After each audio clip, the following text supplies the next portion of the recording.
So it's been a while since I've been on YouTube and made a video because summer classes are crazy.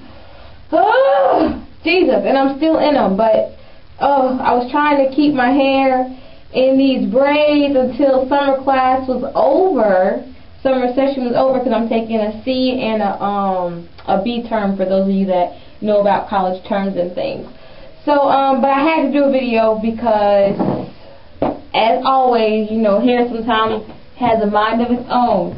So I have to take these braids out because, honestly, I'm feeling like, actually, you know, I may not even take them out. I may just redo the front and then take them out. And, like, I only have them in like 3 weeks, so they really do need to come out. They've been in for too long. I think I've had them in for the equivalent of, I want to say maybe like 2.5 months. And people are like, oh my God, 2.5 months, almost 3 months, girl. You gotta take them out. But I don't leave braids in for more than 3 months. 3 months, they got to come out. Because anything past that, I think is just damage. But for me, my hair is always fine when I pull it out. This hair is like 4C hair. It's like, it's, you know what I'm saying, it's good. But what I'll do to try and maintain them while they're like this, girl, is get my water in. This is just regular water and olive oil. And I just start spraying my braids. Because I want to take them out and I don't have the time, and so I spray my roots and all that. Because, you know, even though the hair is in braids and stuff, that doesn't mean that it doesn't need to be, you know, moisturized. They have even braid stuff that you could put on. But I don't really, I just do keep my hair to the regular, just putting more of it. So this is the water and oil. I also do, like, shampoo my little scalp when it be in here. At least maybe like once or twice, maybe once a month. Depends on how many times you wash your hair. Don't do it often, but, you know, just spraying my roots right now. And my hair be feeling so good. Now, I have a friend, there's a scalp condition, called seborrheic dermatitis, I believe, and one of my friends has that condition. If you have that condition, you need to be taking your braids out, maybe I would say every month, and redoing them, making sure you don't irritate your scalp too much. She goes through sometimes and she just washing it with the apple cider vinegar. But that's a whole other thing. If you have that condition, you can send me a message and I can give you, you know, things to do, because the things that they tell you from the dermatologist are more expensive, and there's natural remedies. So if you have seborrheic dermatitis, I believe that's what you call it. It's basically like dandruff that kind of blends in with the scalp. Sometimes you don't see it and it kind of smothers the hair and your hair can't breathe. I don't know how I got on this tangent, but if you do have that situation, I know that it was really hard for her. She couldn't find anyone like her. So if you do have that, please message me and I'll give you some information about how to take care of that. But right now I'm just spraying it with the water and the olive oil. I sprayed all the roots. I had to hurry. If I seem like I'm rushing, I am. Regular olive oil, it doesn't matter the brand. They all be tripping, thinking one is more virgin than the next, but baby, child boo.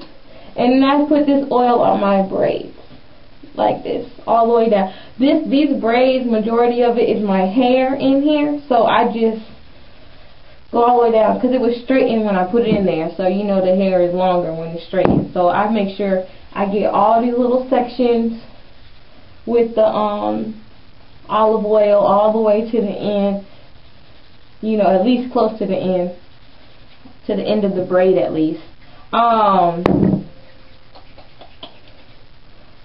You'll notice the difference in how your braids feel too. And I just make sure I get them because ultimately I'm taking care of my hair in here. And yes, I do my own braids.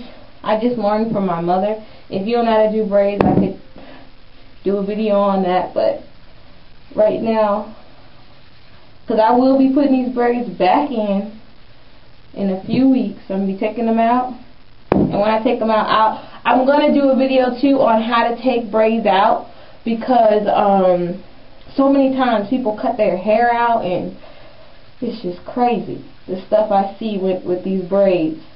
It's scary too. That's why I don't let anybody else do my hair, because the stuff people do with braids is some people put braids in. The hair, when you braid it in the braid, it comes down here, but when you cut it out, you think your hair done shriveled up, so you cut it up here. Hair can't shrivel, baby, when you braid it all the way to the end. Your hair can't just unbraid itself in the course of the time that it was braided. So when you braid your hair and it ends here, we'll get on that later, but when you braid your hair and it ends at the end, don't cut up here, because it's not shriveled up. Okay, that's not what happens. This is crazy, some of the stuff I hear, so I'm going to do a tutorial on that so we can stop cutting our hair out. Alright, so I'm getting to the back, just putting this over here. Now I put it on the braids, and then what I'm going to do is separate it down the middle like this, and I'm going to, I normally pour a dot in the middle of my head because I can see my hair and I can feel it, and I just go on ahead and work it in to the root so that my hair cannot be dry. Do I look like that? I just thought I looked like the person from the movie, you know, the little scary movie. Anyway, so I just work in the oil in my roots like this. So, oh, this feels so good. Oh, Jesus. It feels so good. And I just pour another dot in the middle and take it back. You don't have to do this, but I just find it to be faster for me, especially with braids, because you know the oil is just moving anyway. So you can pretty much work it in pretty quickly, especially with the water, because you know oil and water don't mix. So since oil and water don't mix, the oil just slides on top of that water, and all I have to do is just, like what I'm doing right now, sticking my hands in, and the oil is just going everywhere. It would be a surprise if I don't come up with a greasy face. Whew, okay.